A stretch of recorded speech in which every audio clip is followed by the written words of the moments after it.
Senhor presidente, vereador Arildo Lima Júnior, vereadores que continuam aqui no plenário da Casa, vereadora Thelma, presentes nas galerias, aqueles que acompanham pelos veículos de comunicação.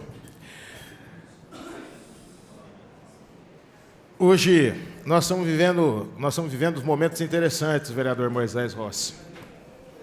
Bastante interessante. Quando a gente olha para o mundo, e particularmente olha para o Brasil, nós conseguimos perceber essa dinâmica fantástica que é a história da humanidade. Nós tivemos uma figura muito destacada nos meios de comunicação chamado Péricles Maranhão. Péricles Maranhão criou um personagem há 70 anos que pavimentava a revista Cruzeiro e depois da revista Cruzeiro se tornou popular nos bares, restaurantes, botecos, hospitais, uma série de lugares, chamado Amigo da Onça.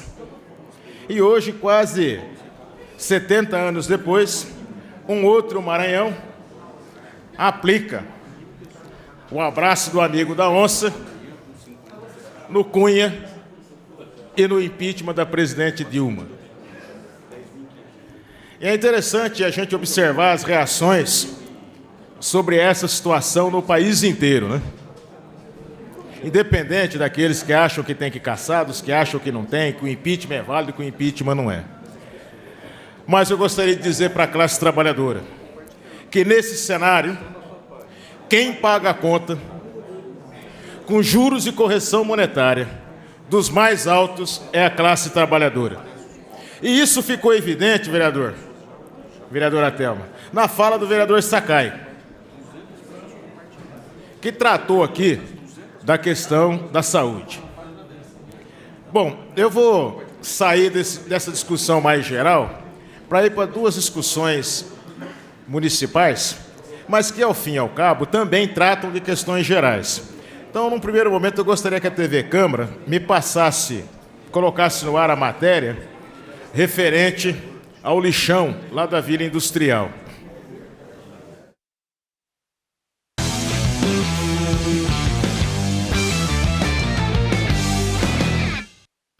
Os moradores das ruas João Quágio e Arlindo José da Silva, Parque Industrial, que aguardavam com expectativa a implantação do asfalto, estão surpresos com a descoberta de um antigo lixão.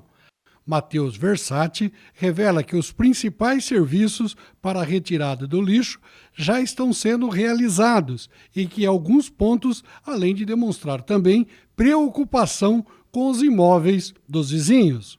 Que encontraram lixo embaixo do nosso solo, da nossa rua. É uma coisa que já vinha sendo denunciada por alguns moradores há algum tempo, no qual a prefeitura até então não tinha dado tanta atenção para isso. Mas agora acho que não teve como ela ignorar isso e agora está tentando ver esse problema que está acontecendo, que foi bem esquecido mesmo essa questão aqui, que a minha casa aqui, a casa dos outros moradores, você vê as paredes tudo rachada e esse problema acontece há muito tempo mesmo. A prefeitura vai contratar um estudo do solo sob as casas da quadra 3 da rua João Quágio. A proposta é verificar o nível da compactação de solo e se existem riscos para os moradores. A remoção do solo com lixo nos trechos de implantação de galerias pluviais está em fase de conclusão e depois os serviços serão retomados.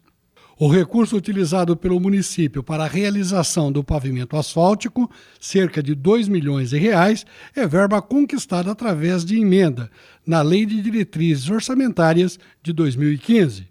O prefeito Rodrigo Agostinho enviou o projeto de lei à Câmara autorizando o remanejamento do recurso para a execução dos serviços.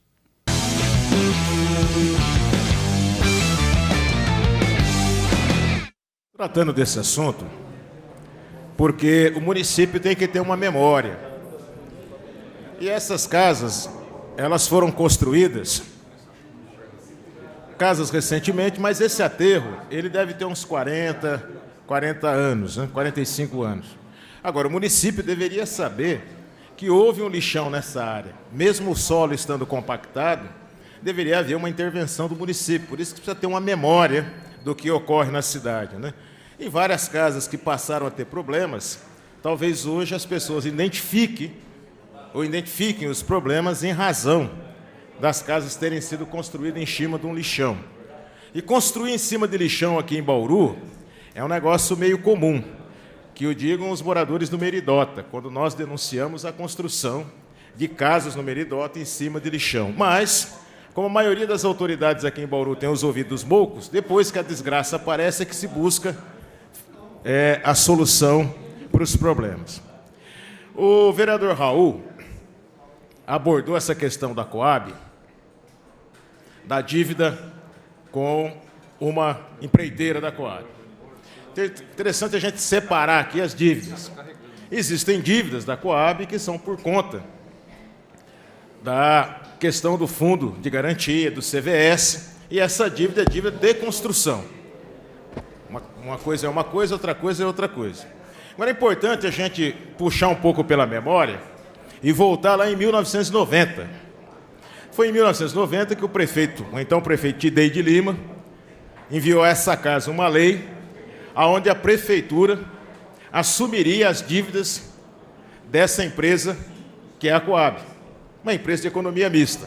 Caso a Coab tivesse dívidas, então quem assumiria a responsabilidade por essas dívidas seria o município de Bauru, que é o acionista majoritário. Também é interessante que os acionistas minoritários também serão responsabilizados caso existam essas dívidas, ou seja, o município tenha que pagar essas dívidas. Por isso que é importante, quando a gente discute algumas coisas na cidade, a gente ajuizar o discurso com a prática. Nós estamos com um problema no aterro sanitário. Já foram feitos aqui nessa tribuna, em imprensa, em rádio, em programa da TV Câmara, todas as análises possíveis sobre quem, como e os responsáveis que fizeram com que nós tivéssemos essa situação. O vereador Rossi apresenta uma proposta, ou uma posição, de se instalar uma SEI para que se faça análise de todo esse processo. Eu, particularmente, não tenho nenhum problema com SEI, acredito que SEI não é esse fantasma que existe, mas se a gente diz e aponta que existem problemas e responsabilidades, nós temos que usar todos os instrumentos necessários para apurar essas responsabilidades e, a partir daí, adotar as medidas necessárias para que a gente possa, no limite, fazer com que a administração na cidade funcione e funcione bem. Nós estamos com um problema muito sério, né? O município, se vai pagar as multas, ele vai ter que dispor de um recurso que ele não tem, né, para pagar essas multas, recursos que vão criar e fazer falta, né, para outras situações. Então, nós precisamos resolver esse problema com toda a tranquilidade, o mais rápido possível. Por fim, senhor presidente, que agora assumiu o vereador Renato Purini, quando a gente tem um mandato e recebe um mandato, ainda mais nas circunstâncias atuais, onde, na minha opinião, não existe mais espaço para se fazer política, mesmo enquanto vereador, como se fazia na década de 30, na década de 40, na década de 50, baseado na troca de favores, no balcão de negócios, nós temos que ter a responsabilidade de encarar os grandes problemas. Eu vejo o esforço, e até acredito na sinceridade, de muitos colegas que ocupam essa tribuna para tratar de temas tão complexos como, por exemplo, a questão da saúde, a questão da educação. É óbvio que existe um descaso muito grande em relação aos administradores em tratar os problemas. Mas nós temos que entender que esses problemas só serão resolvidos quando nós tivermos uma política mais geral, não uma política centrada e localizada no âmbito do município. O sistema de saúde e a política de saúde nos municípios estão falidas. No município de Bauru, mais ainda, que o município de Bauru perdeu tempo, vereador Paulo, quando foi para discutir a municipalização plena da saúde, e o senhor se lembra muito bem da discussão da reforma sanitária, quando aqui a gente tinha como secretário, né, o então doutor Davi Capristano. Não há solução dentro dessa lógica para essa situação. Por mais que a gente esperneie, por mais que a gente grite, por mais que a gente faça filme, não há a mínima possibilidade, se não houver uma cobrança firme, decisiva em relação ao Estado, para que, no limite, as pessoas que estão nas unidades hospitalares do município, de urgência e emergência, possam ser acolhidas pelas unidades hospitalares do Estado. E, nesse aspecto, com todo respeito aos colegas que são do PSDB, esse governo não tem a mínima responsabilidade no trato com a saúde, no trato com a educação. Muito obrigado, senhor presidente.